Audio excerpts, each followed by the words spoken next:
उल्टा दिखा भी दीजिए, ये शुरू से करो 2016 इसके ऊपर रख दो। हाँ बस या मेरे को दे दो, मेरे को दे दो। ये गिर पकड़ो जाएंगे भाई। पूरे, दबा दो। जहाँ तक सौरभ शर्मा की नियुक्ति का सवाल है, ये 2016 मैं 18 तक मंत्री था, तो 2016 अक्टूबर में जो मुझे जानकारी मिली है कि सौरभ शर्मा की नियुक्ति हुई। जहाँ तक नियुक्ति का सवाल है, तो पहली चीज तो ये है कि आरक्षक की नियुक्ति का मंत्री से कोई संबंध नहीं होता, क्योंकि इसका नियुक्ति का अधिकार जो होता है वो ट्रांसपोर्ट कमिश्नर को होता है, मंत्री को नियुक्ति का अधिकार नहीं होता। इसलिए सौरभ शर्मा की नियुक्ति से दूर दूर तक भी मेरा कहीं कोई संबंध होने का सवाल ही नहीं उठता था, ना मुझे अधिकार था। कोई एक कागज ऐसा बता दे, कोई एक ऐसा पत्र बता दे, कोई मेरी नोटशीट बता दे जिसमें मैंने ये लिखा हो कि सौरभ शर्मा की दी जाए। तो सौरभ शर्मा भूपेंद्र सिंह जी ने दो बातें कही मूलतः इसमें। एक बात कही कि मंत्री का आरक्षक की नियुक्ति से कोई संबंध नहीं होता है, सहमत हूं मैं इस बात से, ये बात सही है और अच्छी बात है, उनको इतना ज्ञान है। दूसरी बात उन्होंने कही कि कोई भी एक कागज दिखा दे या एक पत्र दिखा दे या नोटशीट दिखा दे मेरा और सौरभ शर्मा के बीच का, तो मैं एक नहीं दो कागज दिखाऊंगा। और जो पहली बात कही उन्होंने, क्योंकि उनको इस बात का ज्ञान है और उसके बाद भी उन्होंने इस नियम की अवहेलना करी है, तो स्पष्ट है कि उनकी मंशा क्या थी। अब मैं आपको सौरभ शर्मा का जो नियुक्ति पत्र है, ये सारे डॉक्यूमेंट्स मैं आपको हार्ड कॉपी भी दे दूंगा, सॉफ्ट कॉपी भी दे दूंगा। सौरभ शर्मा का नियुक्ति पत्र है 29/10/2016 का। इस नियुक्ति पत्र को आप जरा देख लीजिएगा, मैं आपको ही भिजवाऊंगा। और इसमें जो मेन गौर करने वाली बात है वो यह है कि नियुक्ति पत्र में प्रतिलिपि की गई है मंत्री के निज सहायक को। यह है नियुक्ति पत्र सौरभ शर्मा का।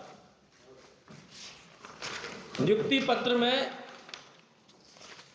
सेकंड नंबर पे जो प्रतिलिपि की गई है, ये प्रतिलिपि की गई है माननीय मंत्री जी के निज सहायक को। और उसमें क्या लिखा है, उसमें लिखा हुआ है निज सहायक माननीय परिवहन मंत्री जी की नोटशीट क्रमांक 14/9/2016 के संदर्भ में सूचनार्थ। मैं तो अपने पत्रकार भाइयों से पूछना चाहता हूं, आज तक आपने कोई भी ऐसा नियुक्ति पत्र देखा हो तो मुझे दीजिएगा जिसमें सूचनार्थ के साथ मंत्री की नोटशीट का हवाला हो।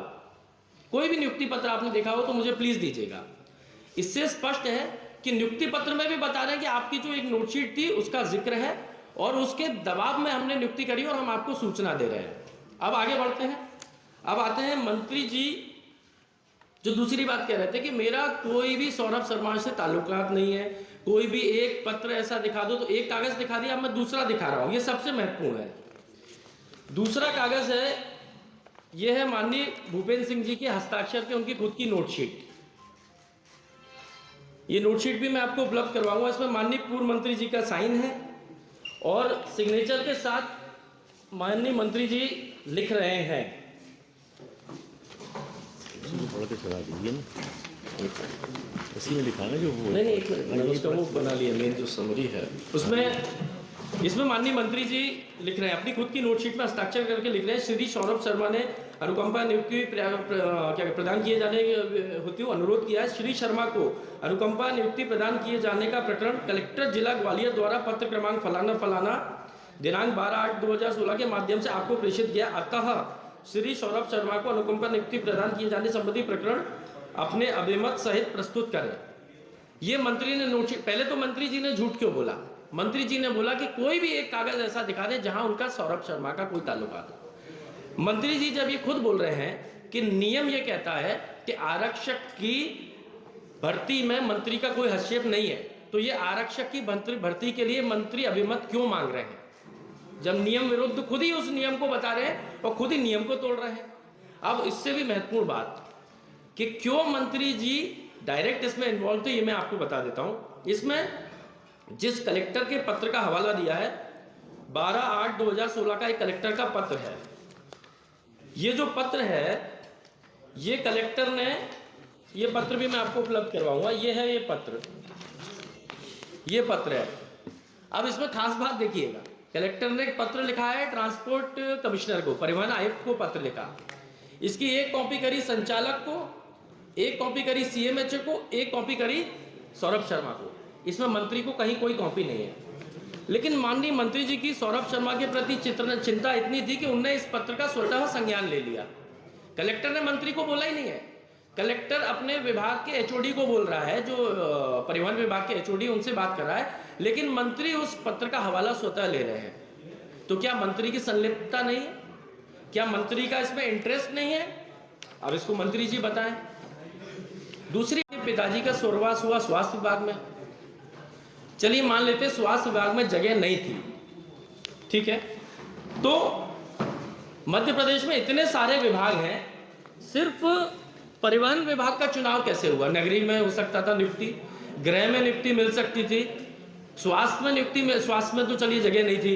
इतने सारे विभाग हैं, आप किसी में भी पंचायत एवं ग्रामीण या कोई भी ऊर्जा कोई भी विभाग था, किसी में भी नियुक्ति मिल सकती थी, सिर्फ परिवहन में नियुक्ति क्यों मिली? इसका कोई मापदंड है? क्योंकि परिवहन मंत्री आप थे। एक सत्य प्रकाश व्यक्ति है जो इसका गुरु था, सत्य प्रकाश सेंगर के माध्यम से ये आपके मध्यस्थ करता था और आपने इसकी नियुक्ति वहां पे नियम विरुद्ध तरीके से करवाई।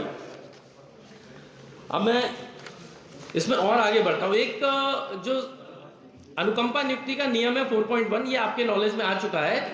इसमें स्पष्ट रूप से लिखा हुआ, यदि कोई भी परिवार का सदस्य सरकारी नौकरी में है तो उसको नौकरी प्रदान नहीं की जानी चाहिए।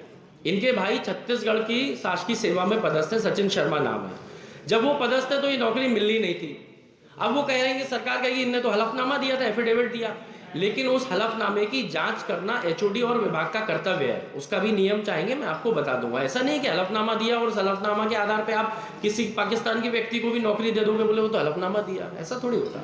फिर आप आगे पढ़े लिखे तनख्वाह खा रहे हो।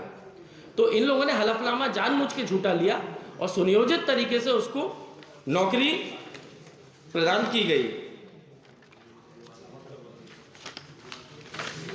इसके बाद एक नियम और है इसी में 8.1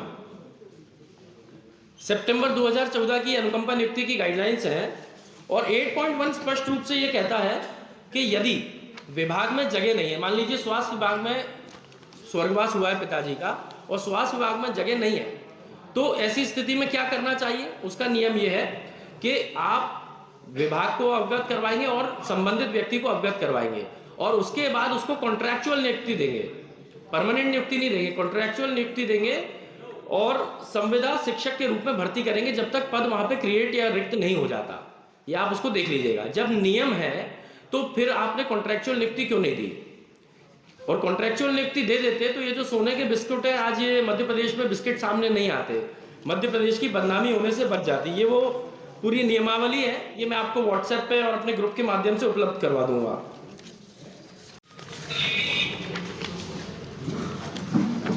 ये जो 10 करोड़ का नोटिस देने का मंत्री जी दबाव बनाने की कोशिश कर रहे हैं, चाहे मीडिया के चौथे स्तंभ, लोकतंत्र के चौथे स्तंभ मीडिया के ऊपर या कांग्रेस के ईमानदार साथियों के ऊपर, मुझे लगता है ये कोई बिजनेस करने की कोशिश कर रहे हैं। क्योंकि पहले इनको 10-10 करोड़ रुपए हो सकता है कहीं से मिल जाते होंगे, लेकिन अब 10 करोड़ रुपए देने वाले लोग हैं, या तो ये इनने कोई ऐसी फर्जी नियुक्ति दिलवाई हो तो भाई वो व्यक्ति 10 करोड़ दे सकता है। अब हम वर्तमान में इनको 10,000 से ज्यादा नहीं दे सकते। अब मैं मांग करूंगा लोकायुक्त से लिख करके भी और आप लोगों के माध्यम से कि इस प्रकरण का संज्ञान लेना चाहिए।